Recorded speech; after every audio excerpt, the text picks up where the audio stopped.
All right, time for the first ever remote Sid Six-Zero. This is where I get 60 seconds to talk about anything. Start the clock, please. Here's what's on my mind this morning. Guess what's on my mind? 670 days. That's how long it's been since the Toronto Blue Jays played a Major League Baseball game in this building. Jays beat Tampa last time they were here. Clay Buchholz was the winning pitcher. That's how long it's been. City of Toronto was still basking in the glow of the Raptors' title win. Still a little depressed Kawhi left. We were less than a month away from Justin Trudeau winning a second federal election, and no one really knew anything about COVID. The good old days. No professional sports team in Canada, assuming the Raptors play in October this year, has had to wait as long between home games during the pandemic as the Toronto Blue Jays have. The road back into this building was long. Buffalo last summer, Dunedin this season, back to Buffalo, finally home. The Jays are a microcosm for all that's taken place, really. The road ahead would be long and filled with questions. And we're not out of the woods yet. But for now, tonight, they're here. We're here together. And I'll take that.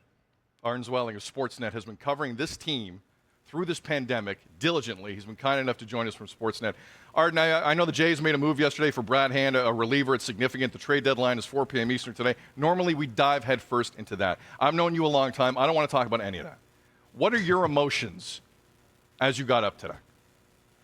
It's a little bit of relief, I suppose, to not be having to stare at a laptop tonight and actually get to look at a big league baseball field and not have to deal with Zooms tonight and maybe actually see a player in person or an executive in person. So that's going to be somewhat novel. That's something I haven't done in 2 years. I think, the pandemic has tested all of our adaptability and our ability to, just do things in a different way for the Blue Jays and baseball players as well. But it'll be nice to get back to something a little familiar tonight for sure.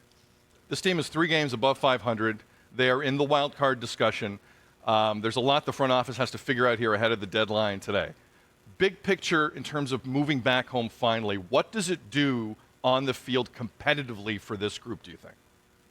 It has to give a boost, I think, and they're going to need it tonight because we were talking earlier. These players got in at like 4 a.m. to the Rogers Center, so they're not going to have a ton of sleep before what's surely going to be an emotionally draining night. So I think that just playing in front of your own fans will be a boost, certainly in Buffalo, in Dunedin. Blue Jays often were finding that there were more fans of opposing teams than there were wearing Blue Jays colors. So that is going to help, no doubt. I think access to all the big league facilities that they have at Rogers Center, whether it's brand new batting cages or the advanced recovery suites that they have, the prehab stuff that they have, the gym, all those kinds of things, all those bells and whistles. I mean, that does have an impact on performance. So I think that'll give them a boost. And yeah, just being back in the city, I mean, it has to be a good feeling after 670 days.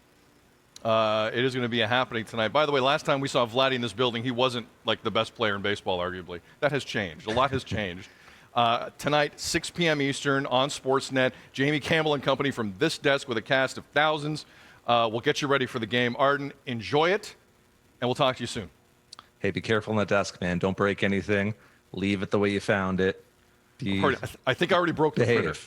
I'm sorry. The printer, which just started up for the first time in 2 years this morning, it needs some ink. I'll leave it at that. Arden, thank you. All right. Appreciate it. See ya. Again, Sportsnet tonight, live coast to coast in Canada. It is going to be happening, as Gorilla Monsoon used to say. All right, we're going to take a break. Memories will be made tonight. You tell us on You Sound Off, what's your favorite Rogers Center memory? Let us know. 1-866-267-3797. Feedback at breakfasttelevision.ca, at Breakfast TV on Twitter. Devo Brown will join me on the desk after the break. We'll get his memory, and we'll get a few of yours next. Good morning, Toronto. It's a Friday. It's a long weekend. The Jays are back in town. Woo! This is BT. We're going to Ric Flair it up now. Woo!